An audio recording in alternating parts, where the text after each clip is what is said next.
She is the world's best-selling novelist. She wrote the world's longest-running play. She's credited for being the first Western woman to stand up on a surfboard. She's classed as a queen in her genre. She wrote a whopping 66 novels and 14 short story collections. But behind all of these amazing facts, there were troubles too. Taxes, a failed marriage, and a disappearance which would cause the nation to believe she was dead. Yes, the author didn't only have an incredible mind, she also led an interesting and fascinating life. This is the Author Files. I'm Kane, and this is the incredible life of Dame Agatha Christie. If you've been brought up in the UK like I have, you probably already know Agatha Christie's name. You probably grew up watching the Poirot detective series, which starred David Suchet as the titular character. Or you might have discovered her books when you were learning to read. Or you'll have a parent who has many of her books on their bookcases. You don't even need to have read one of her many novels to know who she is or who her characters are.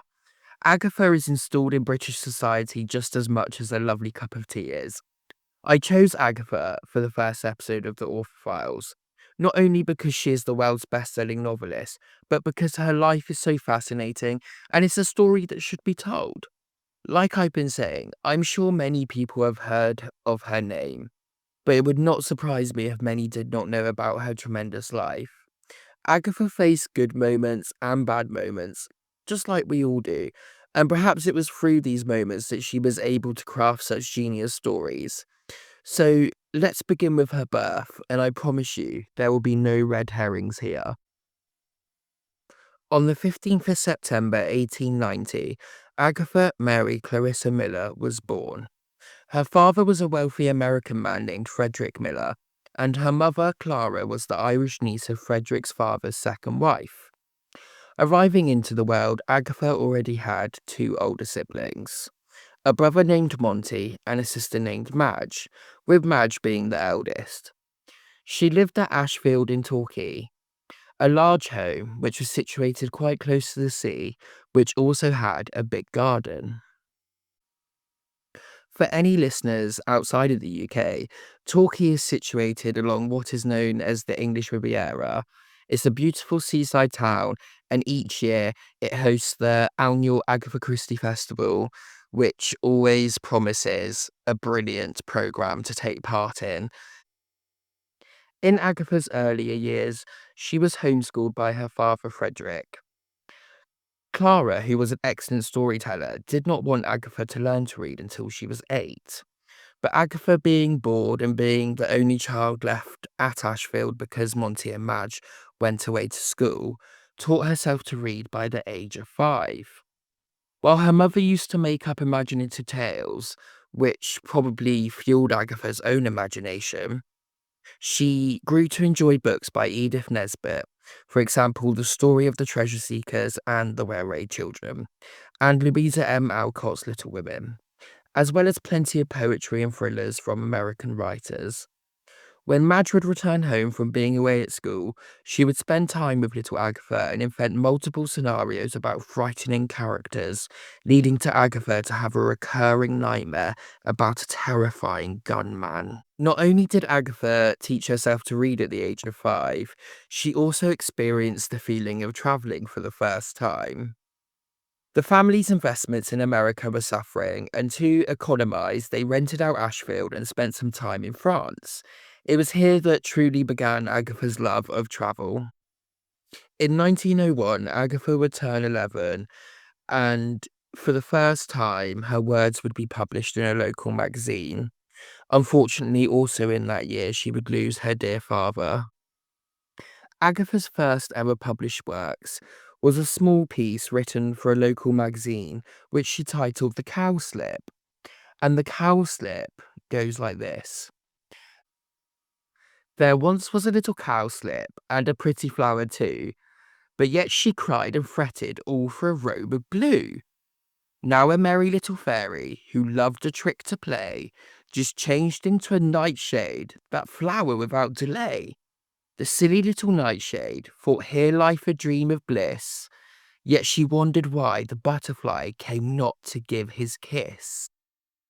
That's a very cute story for a little 11-year-old Agatha to come up with, but it already shows how her imagination was developing and her way with words as well. Obviously, her novels later on would turn much darker, but at this point in her life, to be able to write something as beautiful and coherent as this is quite honestly an amazing feat to accomplish. Unfortunately for Agatha, also in 1901, her father's health was beginning to deteriorate. Frederick believed that he was having heart problems, but by the November of that year, he sadly passed away from pneumonia and chronic kidney disease. Agatha would later remark that this was the end of her childhood. With Frederick's passing, the family's money troubles remained. And in 1902, Agatha's eldest sibling Madge married and moved away to Cheshire. If you're wondering where Monty is at this point, he is serving overseas in the British Regiment.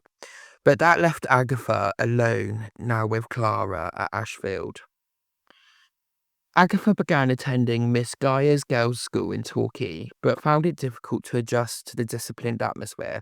So in 1905, Clara sent Agatha to Paris, where she was educated in a series of boarding schools focusing on voice training and piano playing. Deciding she lacked the talent for those skills, she gave up her goal of performing professionally as a concert pianist or opera singer, and instead, she returned home. When Agatha returned home, she discovered that Clara was not feeling the best, so they both decided to spend the winter of 1907 overlapping into 1908 in the warm climate of Egypt, which at the time was a regular tourist destination for wealthy Brits. Staying for 3 months in a hotel in Cairo, Agatha found herself attending many dances and other social functions. Her and her mother also visited some ancient monuments such as the Great Pyramid of Giza, and Agatha at this point did not express much of an interest in archaeology, but that would change much later on. Returning to Britain, Agatha enjoyed her social activities, but when she turned 18, she penned her first short story, which was titled The House of Beauty. It consisted of 6,000 words and was generally about madness and dreams. These subjects fascinated her. One of her biographers, Janet Morgan, commented that the story was compelling. She also went on to write further short stories titled The Call of Wings and The Little Lonely God. Unfortunately, these stories were turned down by magazines. This did not stop Agatha, though, as she went on to work on her first full novel, which she titled Snow Upon the Desert. Writing under a pseudonym, Agatha set the book in Cairo and drew upon her recent experiences there.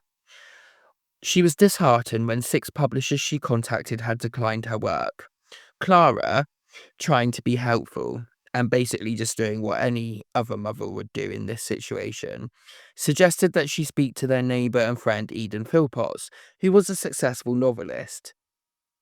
He responded to Agatha's inquiry by encouraging her work and by introducing her to his own literary agent, a man named Hughes Massey. Hugh unfortunately also rejected Snow Upon the Desert but suggested writing a second novel. While all of this was going on, Agatha kept up with her social life, and she attended many country house parties. She enjoyed riding, hunting, roller skating, and attending many dances. This seems to be a theme in Agatha's life. Much later on, she would attend dance classes, so I think it's safe to say that dancing was a loved hobby by her. It was in 1912, though, that she was introduced to a man who would become her first husband, and that man was called Archibald Christie. Archibald was the son of a barrister in the Indian Civil Service. He was seconded to the Royal Flying Corps in April 1913.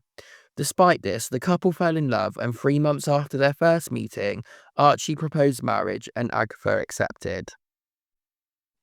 Not for the first time in Agatha's life, a war was just around the corner. When World War One began, Archie was sent to France to fight, but they married on Christmas Eve in 1914 at the Emmanuel Church. While Archie was in France, Agatha involved herself in the war effort as a member of the voluntary aid detachment of the British Red Cross. From October 1914 to May 1915, and then from June 1916 to September 1918, she is recorded as having worked 3,400 hours in the Town Hall Red Cross Hospital in Torquay. She first worked as a voluntary aid detachment nurse, which she didn't get any pay for, and then as a dispenser, which earned her £16 a year from 1917 onwards, having qualified as an apothecary's assistant. I know I probably just butchered that. I'm very sorry. Agatha's service ended in 1918 when Archie was reassigned to London and they rented a flat in St John's Woods. This is where Poirot comes in. During her time as a nurse, Christie had helped treat many Belgian soldiers, and it was this that gave Agatha the idea for her most popular character. Yep, you've guessed it, Hercule Poirot. Growing up, Agatha had long been a fan of detective novels, having enjoyed books such as The Woman in White by Wilkie Collins and Arthur Conan Doyle's Sherlock Holmes stories. It was 1916 when she began writing her first ever detective novel, The Mysterious Affair at Styles. Her newly created character Poirot was a former Belgian police officer with magnificent moustaches and a head exactly the shape of an egg. His character had taken refuge in Britain after Germany invaded Belgium. The original manuscript of The Mysterious Affair at Styles was originally rejected by Hodder and Stoughton. Several months later, though, Christie secured a publisher at the Bodley Head. They got Christie, and this is very sneaky, to sign a contract committing her next 5 books to them, a decision which Christie would later remark that she felt was exploitative. Alas, The Mysterious Affair at Styles was published in 1920. This must have felt great for Agatha, but as previously stated, it came with a stipulation.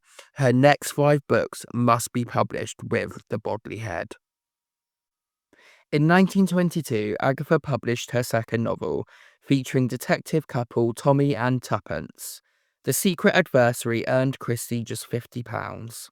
In 1923, Poirot's second outing, The Murder on the Links, was published, and Christie also had some short stories published. She now had no difficulty in selling her works. Throughout all of these publications, Christie had given birth in 1919 to her only child, Rosalind.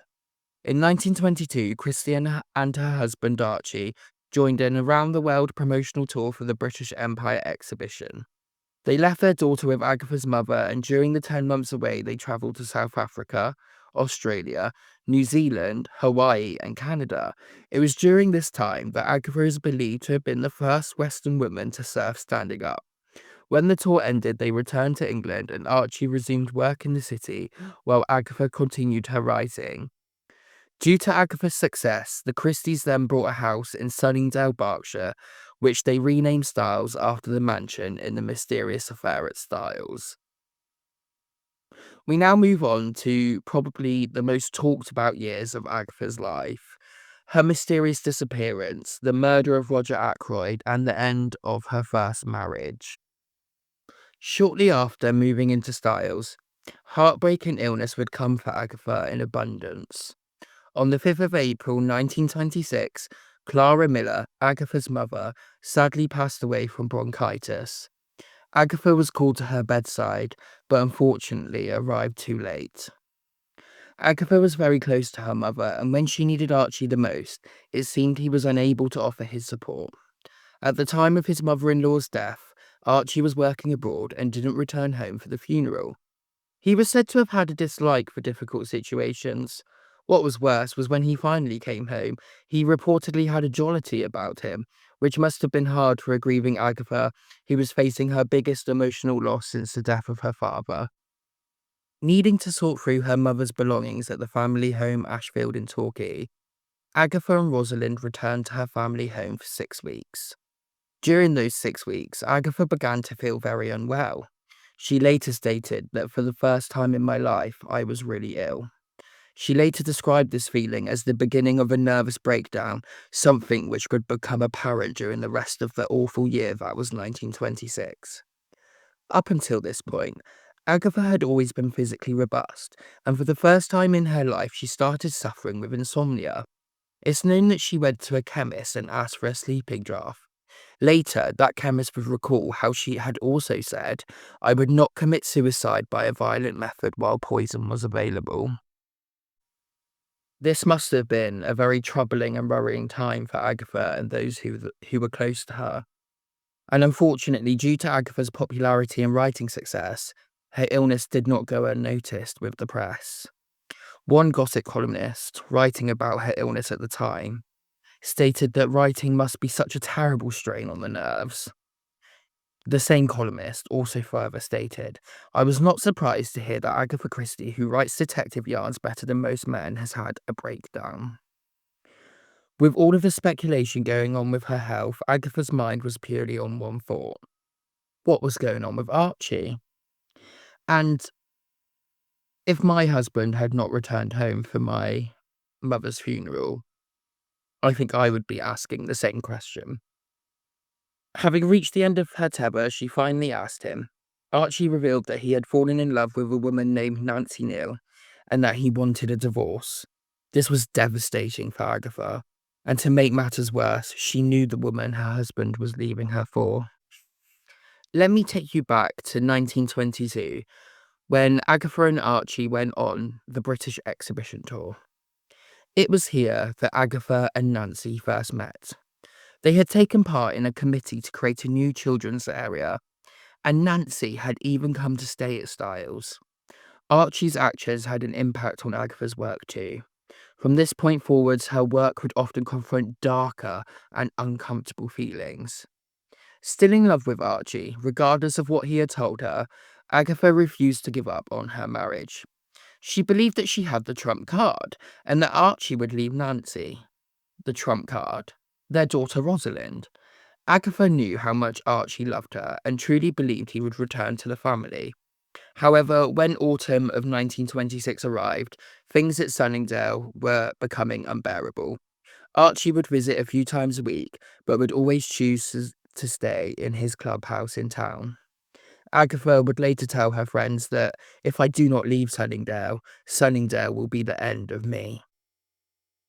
And as the December of that year came around, Agatha was about to be the main star of a real life mystery. A mystery which began on Friday, the 3rd of December 1926. But before we get to the Friday, let's look at the week leading up to that infamous day. On the Monday, Agatha took a trip to London with her sister in law to purchase an elaborate white satin gown, stating that she wanted it for the weekend, as she had planned to travel and spend a few days in Yorkshire. Again, on the Wednesday, she travelled to London, but this time with her Sunningdale friend. She told this friend that she was hoping to let Styles out so that she could get a place in London in order to spend more time with her husband. Agatha stayed the night in London, but her friend Joyce returned to Sunningdale. It's believed that Joyce was worried about Agatha. She had been unwell for months, with Joyce saying that Agatha's brilliant brain was taxed to its limit to satisfy a never-ending demand of the public for the fancies it could weave. On the Thursday, Agatha went to see her then agent Edmund Cook. He was eager to ask her about when she would be finishing The Murder of Roger Ackroyd. And according to friends, he also pressed her for information about her next two stories. Edmund later recalled that there was nothing peculiar about Agatha that day. This was a lot of pressure for somebody in good health, but as we will see, Agatha wasn't. Later that afternoon, Agatha returned to Sunningdale and attended a dance class in the evening. Then came the Friday. And before we go forwards to discover what happened on the Friday Agatha disappeared, and before we look at what happened directly after the Friday, I'd just like to say that I'm relying on what Agatha herself has said about what happened to her that day. And I've looked closely at everything Agatha ever said about her disappearance. She didn't really speak on it that much in public, but with the help of some source materials and some other resources, I've managed to piece together what I think is the truth. I'm not going to speculate too much. I want to stick to fact. If you want to, you can Google and look at all the wild theories that are out there. For example, that she disappeared because she wanted to frame Archie for murder. There's also a really good little fact about Arthur Conan Doyle as well, who actually went to see, well, he went to talk to the afterlife to ask if they had any clues as to the whereabouts of where Agatha was. So I'll let you believe what you will of that, and let's get back on track. On the morning of Friday the 3rd of December 1926, Agatha was reportedly in an excited mood. She had breakfast, Archie went off to work, and Agatha decided to take little Rosalind to visit her grandmother, Peg. Peg was Archie's mother. Peg would later state that she thought something was wrong with Agatha during their visit. For starters, Agatha appeared cheerful and reportedly spoke about her upcoming trip to Yorkshire, but then Peg noticed something peculiar. Agatha wasn't wearing her wedding ring. Peg asked her about this, and apparently Agatha sat perfectly still for some time, gazing into space, and gave a hysterical laugh before turning away. Anyway, Agatha and Rosalind left, and for this next part, we will look at what Agatha said about the drive home. I was at this time in a very despondent state of mind. I just wanted my life to end. She saw a quarry. There came into my mind the thought of driving into it. However, as my daughter was with me in the car, I dismissed this idea at once. Agatha returned home with Rosalinda around 6 that evening. Her friend and employee Carlo, who lived at the Styles, rung during the evening to check up how Agatha was feeling. Agatha did not tell Carlo that anything was amiss, but would later write her friend and employee a letter. The staff at Styles state that Agatha ate alone as Archie had not come home. The staff also recalled that at some point during the evening, Agatha received either a note or a call informing her what her husband was really doing, with Archie having told Agatha originally that he was spending the weekend with friends. It was at this point that Agatha made a decision. She went up to Rosalind's bedroom and kissed her goodnight. Before this, she had packed a bag which contained some clothes and some important letters. She also took £60 worth of cash. At 9:45 p.m. that evening, Agatha, having kissed Rosalind and their dog Peter goodbye, got into her car and drove away. Nobody knows exactly where she was heading. We still don't know now, but the next set of events were truly shocking. When Carlo returned home later that evening, she opened the note that Agatha had left for her. Agatha had written instructions to cancel her weekend in Yorkshire. She had written, I shall not be home tonight. I will telephone directly I reach the place to which I am going. She had also written some troubling words such as, I need to get away from here, that she must leave this house, and that her head was bursting. The next morning came, and Carlo picked up the telephone at Styles. It was the police. Agatha's car had been found, but Agatha was nowhere to be seen. The police informed Carlo that the vehicle had been damaged and had crashed at a place called Albury Down, a steep hill just below Newlands Corner. They also reported that Agatha's belongings were found, her driving license, her fur coat, and her suitcase. The police started to investigate, and the press started to cause a frenzy by implying foul play. A witness would tell the police that at 6:20 on that Saturday morning, he had helped a woman who appeared to be in a frenzied state start a stalled car near Newlands Corner. So the question we have to ask ourselves now is, did Agatha try to commit suicide, or was she on the way to confront Archie, who wasn't that far away from Sunningdale? It would later be revealed that Archie was in fact attending a party for his engagement to Nancy Neal. Could Agatha had found out and rushed off to confront her cheating husband? Or, if she was trying to commit suicide and fail, did she then disobey knowingly so that she would not be in trouble? In 1926, suicide was against the law, and spiritually, it was deemed upon. You may already have an opinion on Agatha's disappearance. Was she trying to frame Archie for her murder?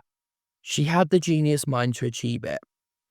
That's what some papers reported or suggested, but that is simply not the case. To understand what happened that night, we should look at what Agatha said about the night she drove off. In my mind, there was the vague idea of ending everything. I drove automatically down roads I knew. I believe I then drove out to Maidenhead, where I looked at the river. I thought about jumping in, but realised I could swim too well to drown.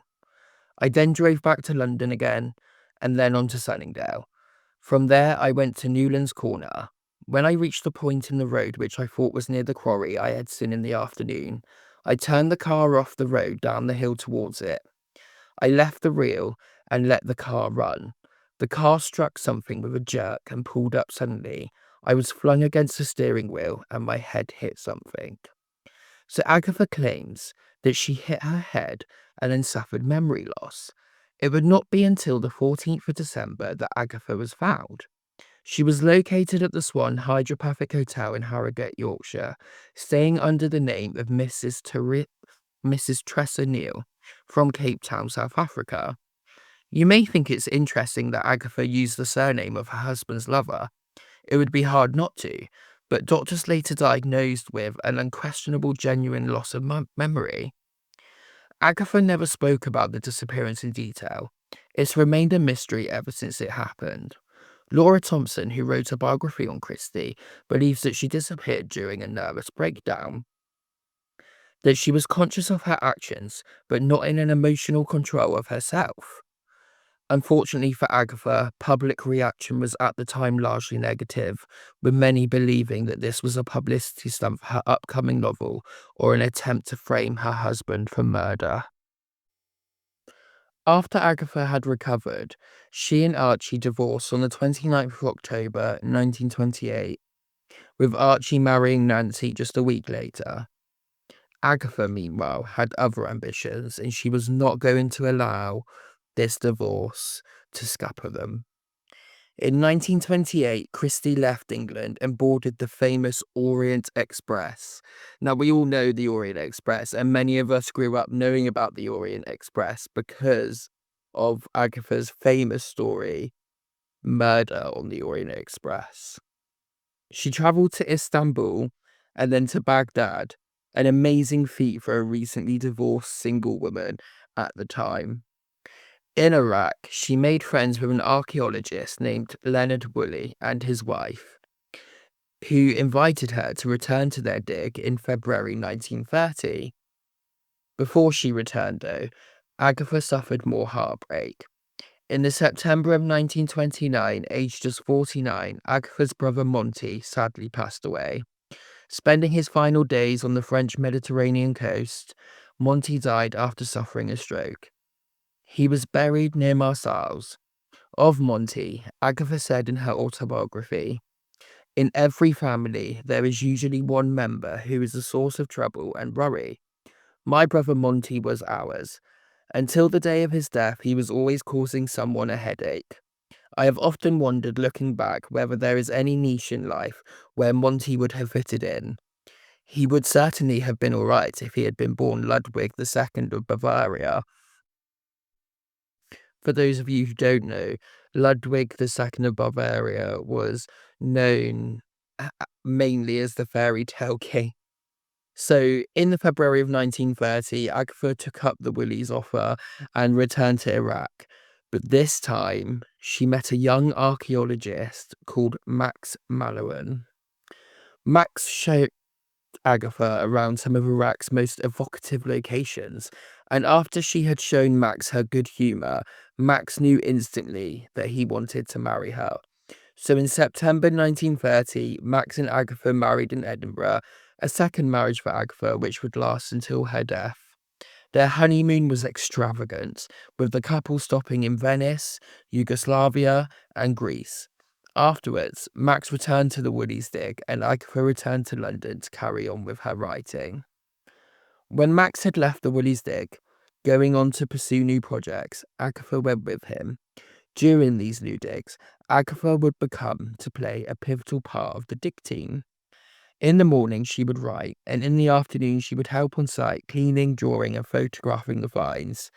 This would begin a productive and recurring annual writing and travelling routine for Agatha and Max. Their summers would be spent at Ashfield with Rosalind. Christmas would be spent at her sister's in Abney Hall, and the couple would then spend their autumns and springs on dig sites in Iraq and Syria. During these years, Agatha wrote 2 to 3 books a year, including the famous Murder on the Orient Express, Death on the Nile, Murder in Mesopotamia, Appointment with Death, and They Came to Baghdad. Christie also wrote many short stories during this time. Agatha also wrote under a pseudonym as Mary Westmacott, and in 1933, she published her second novel under this guise called Unfinished Portrait. It was in the Westmacott novels that many of her personal life can be read between the lines. In 1938, Agatha decided to sell the family home, Ashfield. This was partly because she had fallen in love with a property that she had remembered from her childhood, Greenway. Greenway is located along the banks of the River Dart, and Greenway was to Agatha the loveliest place in the world. It also inspired three of her novels. And if you've ever been to Greenway, you will know that Agatha was not over exaggerating. So I was really lucky enough to grow up literally down the road in Paignton, which is literally about a 10-minute drive from Greenway. And I remember going there when I was younger, and I recently went back there this year, and the gardens are just so beautiful, and the house and the view of the River Dart. So if you ever get the chance to visit, please, please do. Moving on to 1939, Agatha would release a story which has become the world's best-selling crime book of all time. And Then There Were None. It was originally published under a different title, and if you'd like to find out what it was originally called, just do a Google. But for obvious reasons, I cannot possibly divulge that title to you in this episode. The novel has been listed as the seventh best-selling title of all time, and is personally one of my ultimate Christie favourites. Unfortunately for Agatha and millions of others around the world, war was around the corner. And in September of that very same year, Agatha and Max were reportedly in the kitchens at Greenway when they heard the news the country had been dreading. Britain was officially at war with Germany.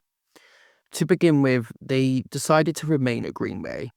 Max began volunteering for the Home Guard, while Agatha, once again, began working in the hospital dispensary in Torquay.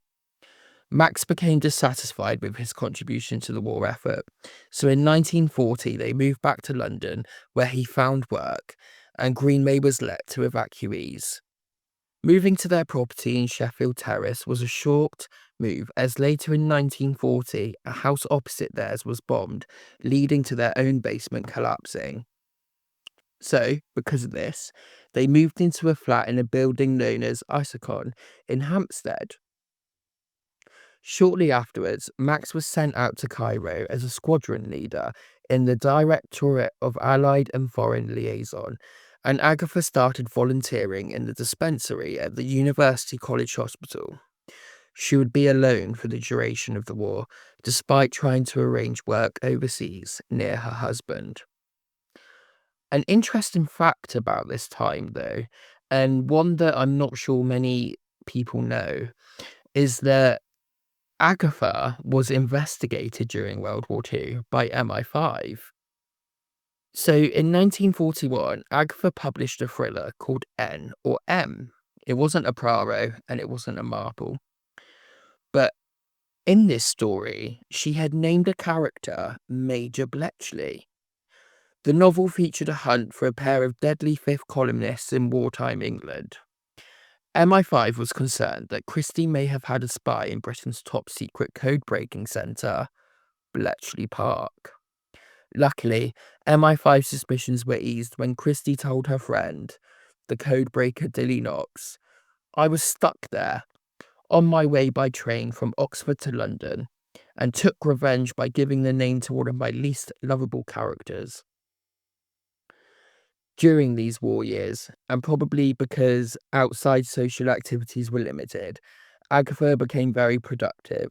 She wrote classics such as Evil Under the Sun, The Body in the Library, Five Little Pigs, and The Moving Finger. At some point during these war years, Agatha also wrote the final stories for her two most loved characters, Curtain for Poirot and Sleeping Murder for Marple. Her daughter Rosalind had married in 1940 and had given birth to a son, Matthew, in 1943. During this time, Max was moved to a post in Libya, while Agatha took pleasure in being a doting grandmother and often went to help look after her grandchild. Sadly, Rosalind's husband would die a year later, a casualty of war. Towards the end of the war, Agatha penned another Westmacott novel. She wrote it in just 3 days. In 1944, Greenway was requisitioned by the US Coast Guard, who added a number of lavatories to the house. This is actually a very funny and cool, interesting fact. Um, this was a decision that Agatha had to fight to have the lavatories removed. She did not want them there, and she did not like them. Agatha would also go on to pen Death Comes as the End. And in 1945, when the war was over, she was over the moon when Max appeared on her doorstep after such a long separation from each other. Agatha's later years would be plagued with success and worry. In 1945, Agatha realised the tax implications of being such a prolific writer. To combat this, she began to write less, aiming for just one novel a year. She would also start focusing on playwriting. Her and Max also returned to Iraq. In 1947, Max's work was recognised when he became the first chair of Western Asiatic archaeology at the Institute of Archaeology, which was part of the University of London. He also became the director of the British Social School of Archaeology in Iraq. Apologies if you might notice throughout this episode that I may have butchered some of the words, and if I have, I am very, very sorry. So, for the next few years, he continued to uncover new treasures, including the largest ever ivory head of a woman ever found. By the end of the 50s, though, political turmoil in Iraq and the assassination of their royal family drove to the expedition having to withdraw from the country. For Agatha, though, there were many ups and downs. In 1946, she was disappointed when an American reviewer outed her as the author Mary Westmacott. However, in 1947, she was approached by the BBC to write a radio play for the 80th birthday of Queen Mary, who enjoyed Agatha's works greatly. The result of this commission was Three Blind Mice, which would later become The Mousetrap. The Mousetrap would go on to become the world's longest running play. It opened in October 1952 in Nottingham, before transferring to the Ambassadors Theatre in the West End. It is still enjoyed by thousands every year to this day. But still, Agatha's tax problems were bubbling away in the background. And in 1955, a solution presented itself. Agatha Christie Limited was formed, and Agatha effectively became an employee. The following year, in 57, she received the CBE, and Billy Wilder released an iconic adaptation of Witness for the Prosecution on the big screen. Following this, MGM, the movie studio, released a series of adaptations throughout the 60s based on the Miss Marple stories, starring Margaret Rutherford as the titular character. Agatha disliked these, mainly because she deemed Rutherford as being miscast. In 1971, Agatha was made a DBE, a Dame. And in the same year, she decided to release the second to last Marple novel, Nemesis. However, over the next couple of years, Agatha's health would succumb to old age. Her last public appearance was in November 1974 at the premiere of Sidney Lumet's Murder on the Orient Express, which featured an all-star cast including Albert Finney as Poirot, an adaptation that Agatha liked but was not happy with how unluxurious Poirot's moustache was. In 1975, Agatha decided to finally release Curtain, the final Poirot story. The New York Times ran the first ever obituary for a fictional character. After a hugely successful career, Agatha passed away peacefully on the 12th of January 1976. That same night, lights were dimmed throughout the whole West End. She was later buried in the churchyard of St Mary's, Chelsea, near Wallingford. After her death in 1976, Sleeping Murder, Marple's final case, was published. And in 1977, Agatha's autobiography was released. Now that we've heard all about Agatha's life, let's look at some facts about her life and career. The Mysterious Affair at Styles was only written because of a bet she made with her sister Madge. For The Mysterious Affair at Styles, Christie was only paid a small sum of £25. Agatha is the only crime writer to have created two equally famous and much-loved characters, Hercule Poirot and Miss Marple. In 1954, she was the first recipient of the first ever Grand Master Award from the Mystery Writers of America. She wrote over 30 plays. Agatha is the only female dramatist to ever have had 3 plays running simultaneously in London's West End. She is the only crime novelist to achieve equal and international fame as a dramatist. Agatha, I love this fact, Agatha was a dog lover.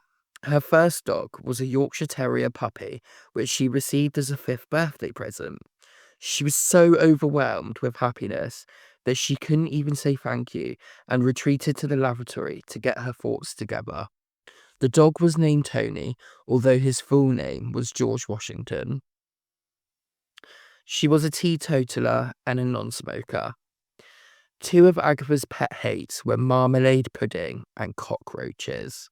Ooh, I can understand the hate of cockroaches. I think when I was younger, I had a bearded dragon and I was about to feed it. I think it might have been crickets actually.